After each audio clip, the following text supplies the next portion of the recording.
வணக்கம். நான் சாந்தி வெற்றிவேல். கிருஷ்ணரை எல்லாருக்குமே பிடிக்கும். அவருடைய அழகு, புத்திசாலித்தனம், சாதுரியமான நடவடிக்கை எல்லாருக்கும் பயங்கரமாக பிடிக்கும். அவ்வளோ எண்ணற்ற குணங்கள் அத்தனையும் இருக்குது. இதில் முக்கியமான சில குணங்களை உங்களுக்கு அதுக்குண்டான சின்ன கதையோட சொல்லிவிட்டு அதில் நம்ம என்ன விஷயத்தை எடுத்துக்கணும் அப்படின்றத சொல்ல போகிறேன். அதை நீங்கள் கேட்டு பின்பற்றினீங்கன்னா வாழ்க்கையில் உங்களை மாதிரி ஒரு நல்ல மனிதரை பார்க்குறது கஷ்டம். கிட்டத்தட்ட 1000 குணத்தில் நம்ம ஒரு 10-12 குணங்களை பற்றி தான் தெரிஞ்சுக்க போகிறோம். முக்கியமாக அஷ்ட குணங்கள்னு சொல்லுவாங்க. இதை நீங்கள் தெரிஞ்சுக்கிட்ட அப்புறம் மற்றவங்களுக்கும் சொல்லுங்கள். கண்டிப்பாக அவ்வளோ நல்ல விஷயம் இருக்குது. முதல் விஷயம் எளிமை. எளிமைன்றது எல்லாருக்குமே வராதுங்க. இவர் உலகத்தையே காப்பாற்றக்கூடிய ஒரு மகா புருஷன்.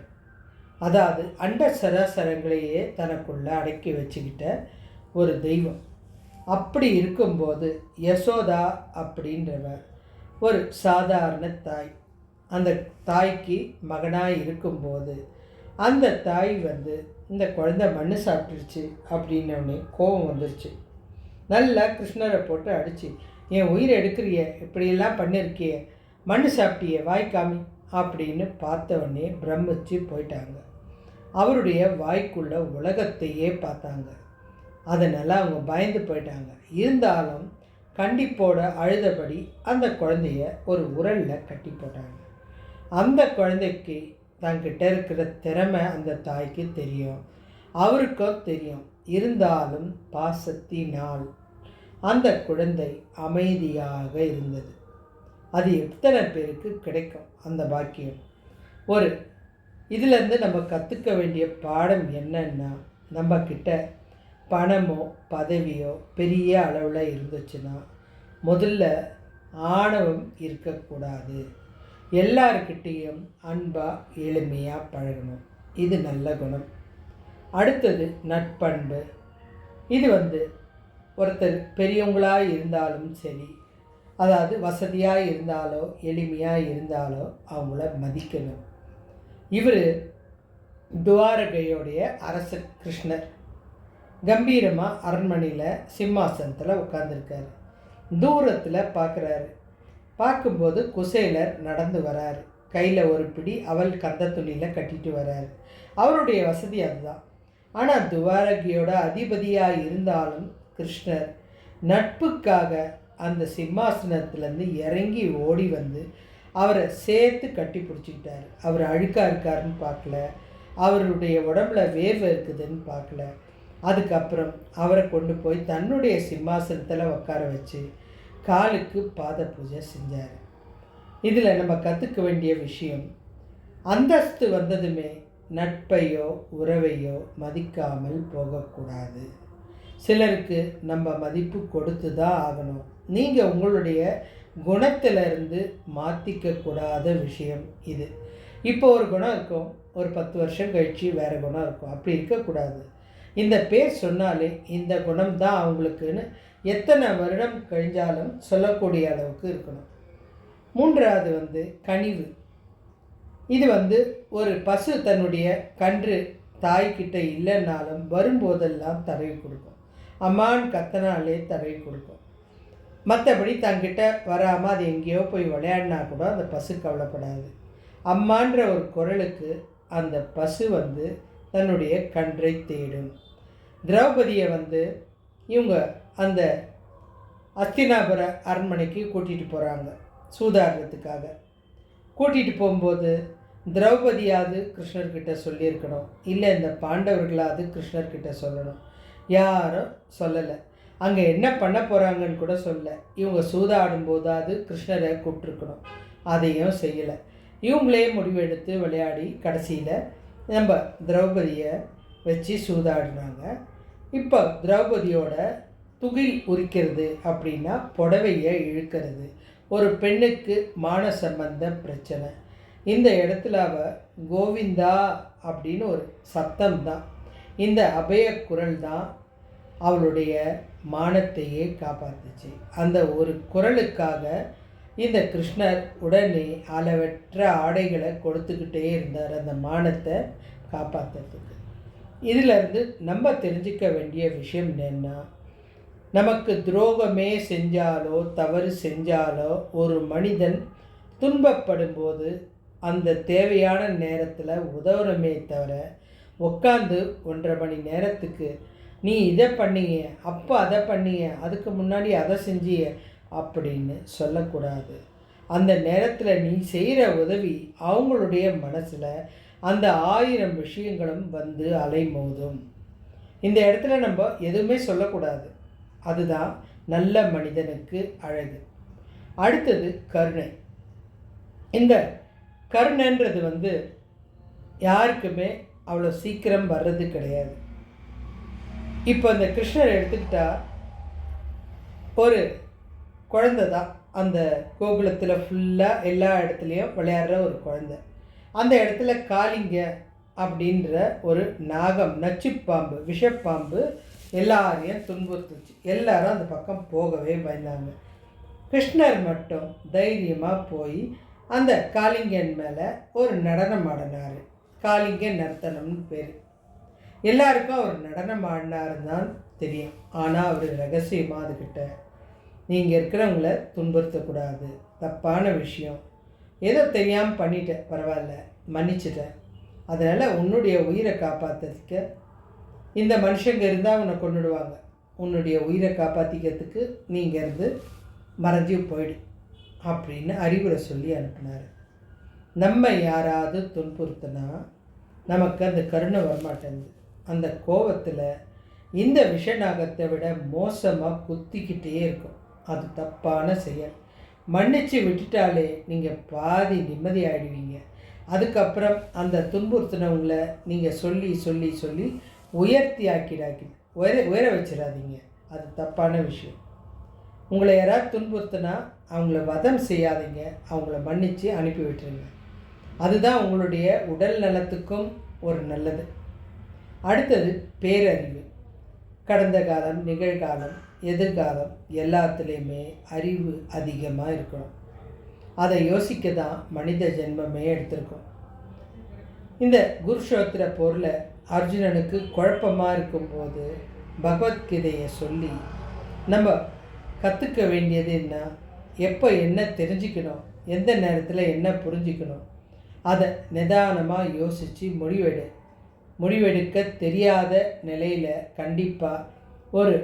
கண்டிப்பாக உனக்குன்னு ஒரு பர்சனலாக ஒரு மனிதர் இருப்பாங்க. அவங்கக்கிட்டையாவது விஷயத்தை சொல்லி உன்னுடைய அந்த தெரியாத விஷயத்தை கேட்டு தெரிஞ்சுக்கிறது உன்னுடைய வாழ்க்கைக்கு நல்ல விஷயம். அடுத்தது ஆற்றல். ஒவ்வொரு மனுஷன்கிட்டையும் இந்த ஆற்றல் படுற பாடு இருக்கே, அப்பப்பா தாங்கவே முடியாது. என்னால் என்ன வேணாலும் செய்ய முடியும், என்னால் உலகத்தில் முடியாததே கிடையாது. அங்கே இருக்கிற லண்டனை தூக்கி இங்கே வைப்பேன், இங்கே இருக்கிற இந்தியாவை தூக்கி அங்கே வைப்பேன். எதுக்குங்க இருக்கிற திறமையை சொல்லிக்கிட்டே உங்களுடைய பலத்தை இழக்கிறீங்க? உங்கள்கிட்ட ஆற்றல் இருக்குன்னா அதை மற்றவங்க உணரட்டும். நீங்கள் திறமைசாலியாக இருங்க, ஆனால் மற்றவங்களை குறைச்சி மதிப்பிடாதீங்க. இது தப்பான விஷயம். கிருஷ்ணர்கிட்ட கூட ஆற்றல் இருந்தது. சாதாரணமாக மாடு மேய்ச்சிட்டு இருந்தார். சும்மா உட்காந்து நண்பர்கள்கிட்ட தயிர் சாதம் வாங்கி சாப்பிடுவார், பசுக்களுக்கிட்ட விளையாடுவார், ஓடி போவார், இன்னொரு வீட்டில் திருடி சாப்பிடுவார். ஆனால் அவர்கிட்ட என்ன சக்தி இருக்குதுன்னு எங்கேயாவது சொன்னாரா? இல்லை. ஆனால் திடீர்னு கோகுலமே மழையில் நனைஞ்சு போகுது. இந்த மக்கள் எல்லாம் பாதுகாப்பான ஒரு இடத்துக்கு போகணும். கோவர்தன இந்த மலைக்கிட்ட போயிட்டாங்க. அந்த மலையும் தண்ணி நெருங்குதுன்னும் போது கிருஷ்ணர் யாருக்குமே சொல்லாமல் ரகசியமாக ஒரு வேலையை செஞ்சார். தன்னுடைய சுண்டு விரலால் அந்த மலையை உயர தூக்கி பிடிச்சார். மக்கள் எல்லாரும் இடம் கிடச்சவொடனே கோவர்தனகிரி மலைக்குள்ளே போய் நின்றுக்கிட்டாங்க, தங்க உயிரை காப்பாற்றிக்கிட்டாங்க. அப்போ தான் அவங்க எல்லாரும் ஒத்து பார்க்கும்போது கிருஷ்ணருடைய துண்டு, அதாவது அந்த சுண்டு விரலால் தான் அந்த மலை உயர்த்தி தூக்கி பிடிக்கப்பட்டிருக்கிறது. எவ்வளோ ஒரு அழகான விஷயம் பாருங்கள். இவ்வளோ திறமை இருந்தும் யாருக்கிட்டேயும் போய் ஜம்பமாக சொல்லலை, என்னால் எல்லாம் முடியும், என்னை யாரும் எதிர்க்காதீங்க அப்படியெல்லாம் இல்லை.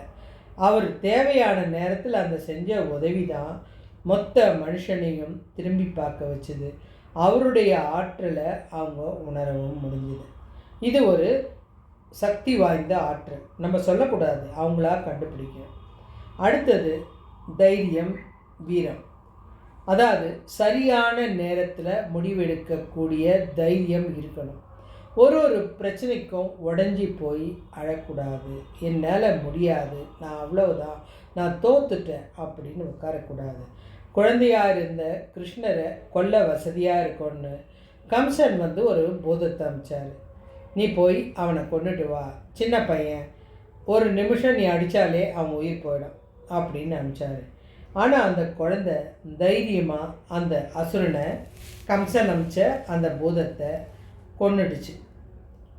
எதிர்க்கிறதுக்கு தைரியம் மனசில் இருக்கணும். கண்டிப்பாக இறப்புன்றது ஒரு தடவை தான், அது வரும்போது இருக்க போகிறதில்ல, அதாவது நீங்கள் இருக்க போகிறதில்ல, நீங்கள் இருக்கும்போது அது வரப்போகிறதில்ல. அது வரைக்கும் தைரியமாக வாழுங்க. எல்லாத்துக்கும் எதுக்கு பயந்து நடுங்கி வாழணும், அது சிறந்த வாழ்க்கை கிடையாது. நீங்கள் எதை கண்டும் அஞ்சாமல் தைரியத்தோட துணிச்சலாக இருக்கணும், அது ஒரு அழகான நல்ல குணம். அடுத்தது கம்பீரம். எத்தனை சோதனை வந்தாலும் உங்கள் வாழ்க்கையில் உங்கள் முகத்தில் இருக்கிற புன்னகை மாறக்கூடாது. இன்றைக்கும் காலம் கடந்தும் நமக்கு கிருஷ்ணரை பிடிக்கிறதுக்கு காரணம் அந்த புன்னகை தான். நீங்கள் எந்த இடத்துல வேணாலும் பாருங்கள், உம்முன்னு கடுக்கடுன்னு இருக்கிறவங்களோட சிரிக்கிறவங்கள நமக்கு முதல்ல பிடிக்கும். அதுக்கு காரணம் அந்த சிரிக்கிறதுலையே அவங்களுடைய தைரியம் நமக்கு தெரிஞ்சிடும். நமக்கு ஏற்படுற ஒவ்வொரு பிரச்சனைக்கும் நம்ம கம்பீரத்தை, நம்மளுடைய இயல்பான குணத்தையும் தரத்தையும் மாற்றிக்கக்கூடாது.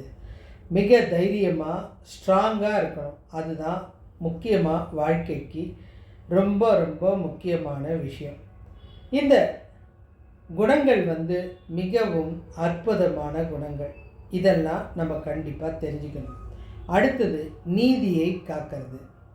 அதாவது நட்புன்றது வேற, உறவுன்றது வேற. இதுக்கு அப்புறம் இப்போ இவருக்கு தெரிஞ்ச நட்புன்றது பெரிய பெரிய தலைவர்கள்லாம் இருந்திருக்காங்க கிருஷ்ணருக்கு. பீஷ்மர், விதுரர், இந்த மாதிரி துரோணாச்சாரியார், இவங்க எல்லாம் இருந்தாலும், அதே மாதிரி கௌரவர்கள் உறவுகளாக இருந்தாலும், எந்த பக்கம் தர்மம் இருக்கிறதோ அந்த பக்கம்தான் அவர் கடைசி வரைக்கும் இருந்தார். இதிலிருந்து நம்ம கற்றுக்க வேண்டிய விஷயம், உறவுக்காகவோ சிலர்கிட்ட பணம் இருக்கின்ற ஆதாயத்துக்காகவோ அநியாயத்துக்கு துணை போகக்கூடாது, அது தப்பான விஷயம். அடுத்தது அபயம் கொடுக்கறது. நம்மளை நம்பி ஒருத்தர் வந்துட்டா அவங்கள கைவிடாமல் காப்பாற்றுறது.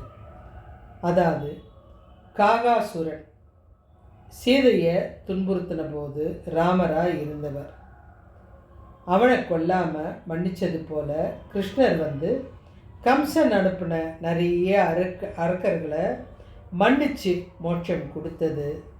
ஒரு அரக்கனை கூட நரகத்துக்கு அனுப்பலை. ஏன்னா நீங்கள் உங்களுடைய சுய குணத்தால் செய்யலை, இது ஒருத்தர் சொல்லி தான் நீங்கள் செய்வீங்க, அதனால் நீங்கள் மன்னிக்கப்படுறீங்க. எப்போவுமே தப்பு செய்கிறவனோட தப்பு செய்ய தூண்டப்படுறவன் தான் அதிகமாக தண்டனைக்கு பாதிக்கப்படுவான். அதனால் அவனுக்கு மன்னிப்பு, எல்லாருக்கும் மன்னிப்பு கொடுத்து எல்லாருக்கும் அவர் தன்னுடைய மோட்சத்தை கொடுக்குறார். அதனால் நமக்கு துன்பம் செய்கிற யாராக இருந்தாலும் அவங்கள தண்டிக்காதீங்க, அவங்கள மன்னிச்சிருங்க. அதை விட கொடுமை வேறு எதுவுமே கிடையாது. அதே மாதிரி சமத்துவம், ஏழை பணக்காரன், உயர்வு தாழ்வு, இது எதுவுமே கிருஷ்ணர்கிட்ட கிடையாது.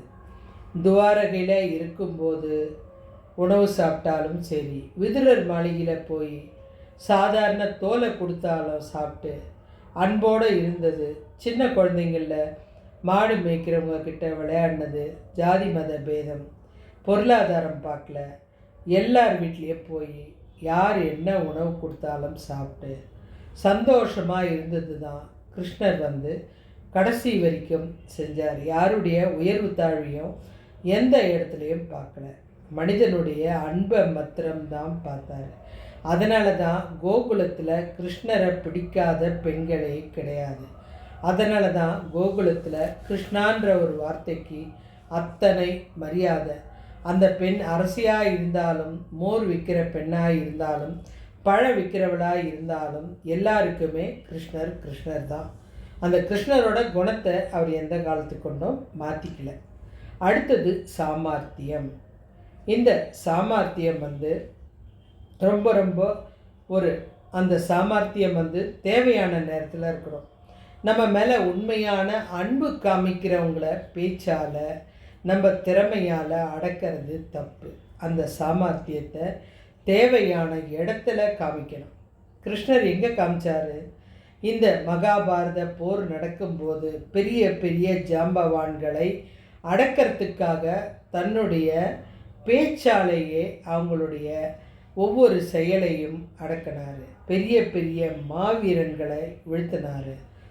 அத்தனை சக்தி வாய்ந்த செயலையும் தன்னுடைய புத்தி சாதுரியத்தால், தன்னுடைய சாமர்த்தியத்தால், அறிவால் செயல்படுத்தினார். தன்னுடைய அன்பாக இருந்தவங்கக்கிட்ட அவர் சாமர்த்தியத்தை காமிக்கல. அது பேர் சாமர்த்தியம் கிடையாது. அடக்குதல், அடக்குமுறை, அதை செய்யக்கூடாது. இவர் காமிச்சது எல்லாமே ஒரு திறமையான செயல். இந்த கிருஷ்ணர்கிட்ட ஒவ்வொரு குணமும் நம்மளுக்கு ஒவ்வொரு செய்தியை சொல்லுதுங்க.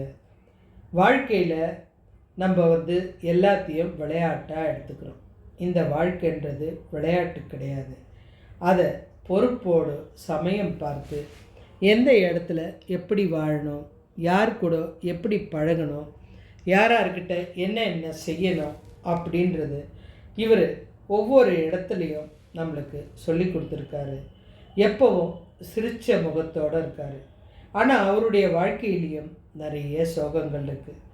அவர் மிகப்பெரிய அரசனாக இருந்தாலும் அவர் பிறந்தது சிறைச்சாலை தான். அவர் கடைசி வரைக்கும் போர்க்களம் வரைக்கும் அவர் தன்னுடைய கடமைகளை எந்த இடத்துலையும் முடியாதுன்னு சொல்ல. தேர் ஓட்டுறியா கிருஷ்ணா, சரி. எனக்கு தூது போறியா கிருஷ்ணா, சரி. எனக்கு காவலாக வரியா, சரி. எல்லாத்துக்கும் அவர் பிறப்பெடுத்தாச்சு, அனுபவிச்சு தானே ஆகணும். எந்த இடத்துலையும் என்னால் முடியாது, எனக்கு தெரியாது அப்படின்னு சொல்ல. தேர் ஓட்டுறதுன்னு நம்ம நினைக்கிறோம், தேர் ஓட்டி தானே கிருஷ்ணன் அப்படின்னு. ஆனால் உங்களுக்கு ஒன்று தெரியுமா?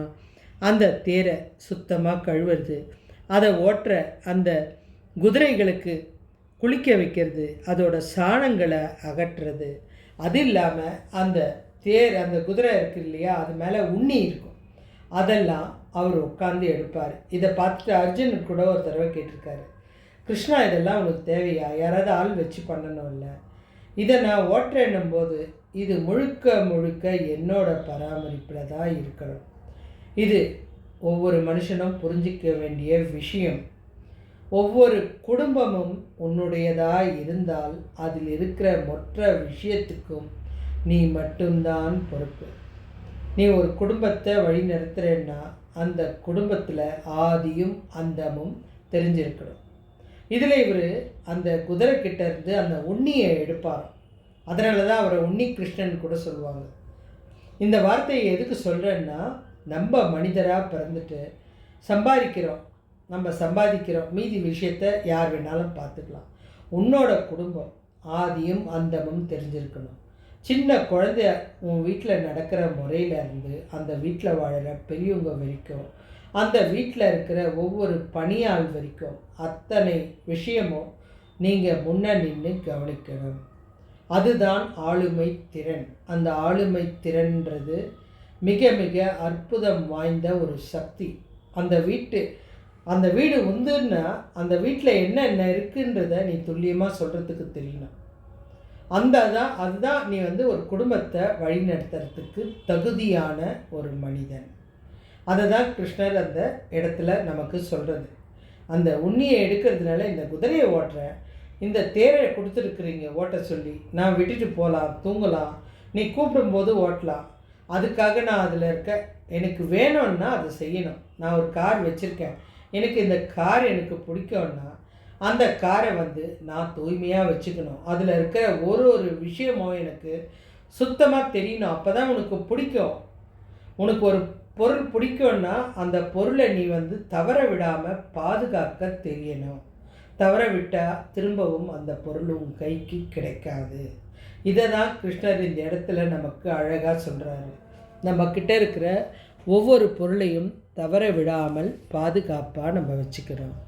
இந்த கிருஷ்ணருடைய குணம் வந்து நான் கொஞ்சம் தான் உங்களுக்கு சொன்னேன்.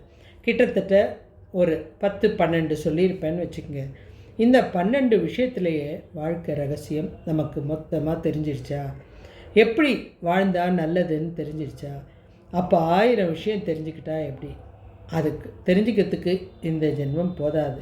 நமக்கு இந்த ஒரு 12 விஷயத்தை வச்சுக்கிட்டு நம்ம அழகாக நம்ம இந்த வாழ்க்கையை நடத்த முடியுங்க. நமக்கு எல்லாமே தெரியணுங்க, தெரியாமல் இருக்கக்கூடாது. அதே மாதிரி எந்த ஒரு வேலையில் இறங்கினாலும் அது எப்படி வந்தது, எப்படி உருவாச்சு, மொத்த விஷயமும் நம்ம கையில் இருந்தால் தான் நீங்கள் முதலாளியாக ஆக முடியும். எல்லாமே எனக்கு தெரிஞ்சால் போதும், மற்றவன் பார்த்துப்பான் அப்படின்னு விட்டால் நீங்கள் மீண்டும் தொழிலாளியாக தான் ஆவீங்க. நான் சொன்ன கருத்து உங்களுக்கு பிடிச்சிருந்தா லைக் பண்ணுங்கள், கமெண்ட் பண்ணுங்கள், கண்டிப்பாக சப்ஸ்கிரைப் பண்ணுங்கள், ஷேர் பண்ணுங்கள். நன்றி.